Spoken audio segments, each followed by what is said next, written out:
Hello, everyone. My name is Joanne Folan, and my partner is Patrick Russell.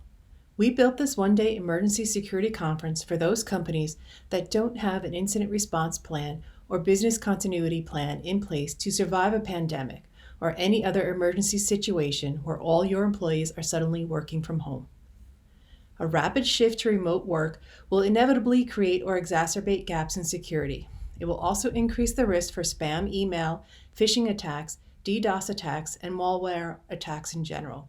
Security pros need to protect their companies by securing their remote workplace and workforce, and by providing end-user training to ensure employees are taking steps to protect themselves, their devices, and the organization's network and data.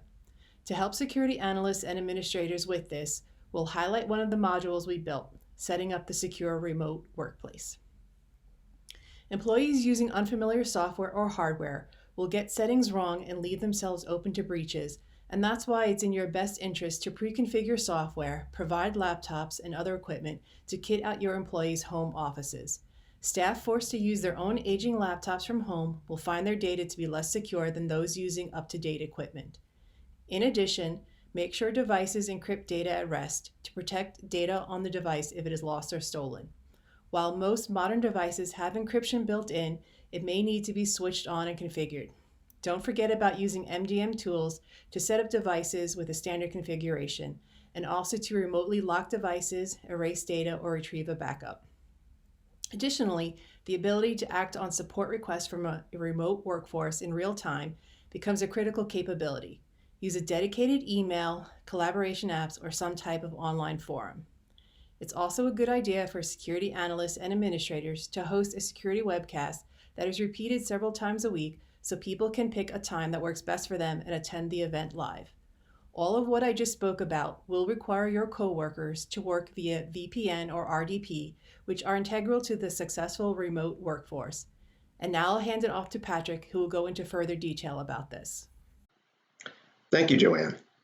One emergency security situation, the COVID-19 outbreak, forced many organizations to move from a partially remote workforce to a fully remote one in the span of a week, or in some instances, nearly overnight.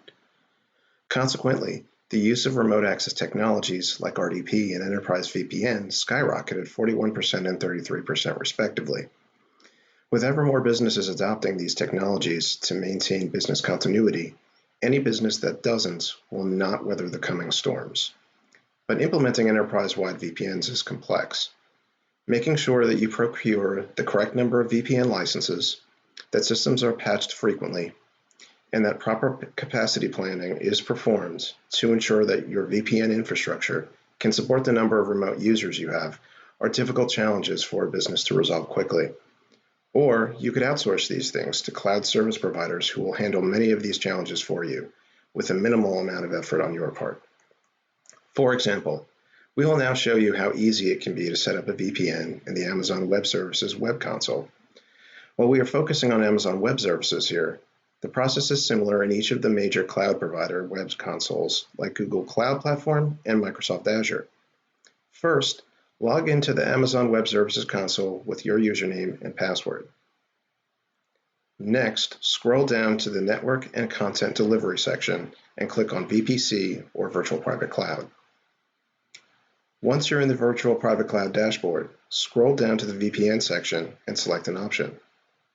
Here, we will select Site-to-Site VPN Connections. Click the Create VPN Connections button. Once you're on the Create VPNs Connections page, name your VPN,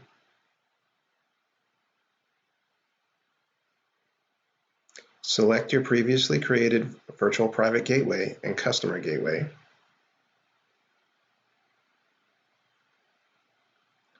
for the rest of the fields, you can stay with the default settings.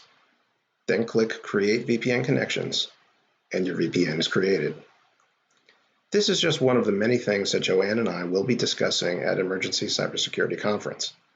To learn more, we invite you to click on our conference link and explore all of the content we've created. Thank you.